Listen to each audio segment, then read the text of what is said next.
আমরা অনেকে চটপটি খেতে বেশ পছন্দ করি, বানানো যেমন সহজ আর ঘরে বানানোটা বেশ হেলদিও হয়। সবাই দেখা যায় যে বাইরে গিয়ে গিয়ে ফুচকা চটপটি অনেক বেশি খাওয়া হয় ঘরে বানানোর আলসেমির কারণে। তো আগে আমারও প্রচুর খাওয়া হতো, বাট এখন আর হেলদি বা হেলথের কথা চিন্তা করে সেভাবে বাইরে খাওয়া হয় না। চটপটি রান্না করার জন্য এখানে আমি পরিমাণ মতো ডাবলি নিয়ে নিয়েছি, সাথে দিয়েছি পরিমাণ মতো আলু। আসলে আলুটা যার যার পছন্দের উপর, এক একজন এক এক রকম খেতে পছন্দ করে, তো আমি একটু বাড়িয়েই দিয়েছি যাতে ঘনত্বটা ভালো হয়, ঠিকঠাক মতো হয়। পর্যাপ্ত পরিমাণ পানি দিয়েছি, যদিও পরে আরো বাড়িয়ে দিয়েছি। সামান্য লবণ দিলাম, লবণটা প্রথমে আমি কমে দিয়েছি। তো এখানে আবার একটু রসুনও দিয়েছি, হাফ চামচের মতো। রসুনের পরিমাণটা একটু কম দিলে ভালো, আমার কাছে চটপটিতে রসুনের ফ্লেভার খুব একটা ভালো লাগে না। তারপরও ব্যালেন্সের জন্য দিয়েছি হাফ চামচ। এরপর আরো পানি দিয়েছি। এখন এগুলো আমি সেদ্ধ হতে দিয়ে দিব। যখন আলু আর ডাবলি মোটামুটি অনেকটাই সেদ্ধ হয়ে আসবে, তখন এর মধ্যে আমি একটা ডিম দিব, এটা যাতে সেদ্ধ হয়ে যায়। একটা দুইটা আসলে যার যার ইচ্ছে মতো দেওয়া যায়, বাট আমরা যেহেতু 2 জন বা 3 জনের জন্য বানাচ্ছিলাম, তার জন্য একটা ডিমই দিয়েছি, যেটা গ্রেট করলে 2-3 বাটি চটপটিতে অন্তত বানানো যাবে। তো ডিমটা দেওয়ার পর আরো কিছুক্ষণ আমি সেদ্ধ করলাম। এই যে পুরোপুরি সেদ্ধ হয়ে গেছে, আর এখান থেকে আলুগুলো আমি তুলে নিয়েছি। এরপর এগুলা ছিলে ম্যাশ করে তারপর আবার ডাবলির সাথে মিক্স করে দিয়েছি।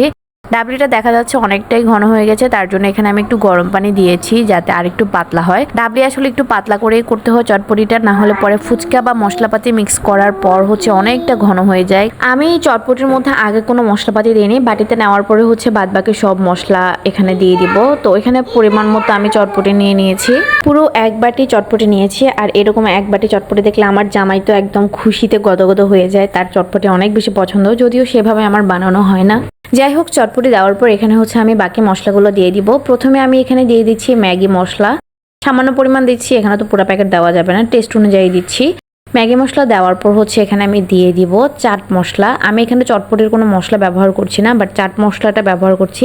প্রথমে আসলে অল্প দিয়েছিলাম, তারপর একটু বাড়িয়ে দিয়েছি।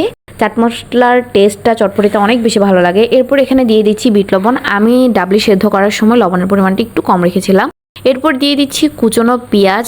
আমার হাজব্যান্ড আবার চটপটিতে কুচনো পেঁয়াজটা বেশি পছন্দ করে। তারপর দিয়ে দিলাম চিলি ফ্লেক্স। এখন ভালোভাবে মিক্স করে নিচ্ছি। এটা মিক্স করে খেতে এটা টেস্টটা একদম ভালো পারফেক্ট হয়েছে কিনা আমি একবার চেক করে নেই। তো চেক করার পর উপরে বাদ বাকি জিনিসগুলো দিয়ে দিই। প্রথমে ডিম দিয়ে দিই, এটা জাস্ট গার্নিশিং এর জন্যই দেওয়া, বাট আসল টেস্ট আসলে মশলাপাতি দেওয়ার পর চলেই আসে। এরপর উপরে আমি 1টা বা 2টা ফুচকা ভেঙে দিয়ে দিই। যদিও ফুচকা বেশি দিইনি, একটা একটা ভেঙে ভেঙে তারপর খেয়েছি, কারণ ফুচকা বেশি একসাথে দিলে নরম হয়ে এগুলো একদম বসে যায়। তো ফুচকাটা দেওয়ার পর উপর থেকে আমি একটু টক ছড়িয়ে দিচ্ছি। টকটাও আসলে পরে মিক্স করে খাওয়া হয়, বাট উপরে জাস্ট সামান্য একটু দিয়েছি যাতে প্রথম বাইটগুলো একটু ভালোভাবে খাওয়া যায়। এরপর আবার গার্নিশিং এর জন্য সামান্য একটু পেঁয়াজ কুচি দিয়ে দিয়েছি একটু কাঁচা মরিচ। আমরা আসলে ঝালের পরিমাণটা একটু কমই দিয়েছি, যেহেতু বাচ্চারাও খাবে।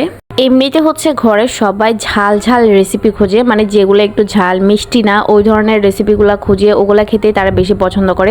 তবে ঝালের পরিমাণটা কম দিতে হবে, এটাই তাদের ডিমান্ড। তো সেভাবে আসলে বানাই, যার যেভাবে ভালো লাগে আর কি, বেশি ঝাল খেতে পারে না। তো এই তো খুব সুন্দর করে চটপটিটা বানানো হয়ে গেছে। আর এই চটপটিটা খেতে বেশ টেস্টি ছিল, আমি তো নেক্সট টাইম আবার বানাবো।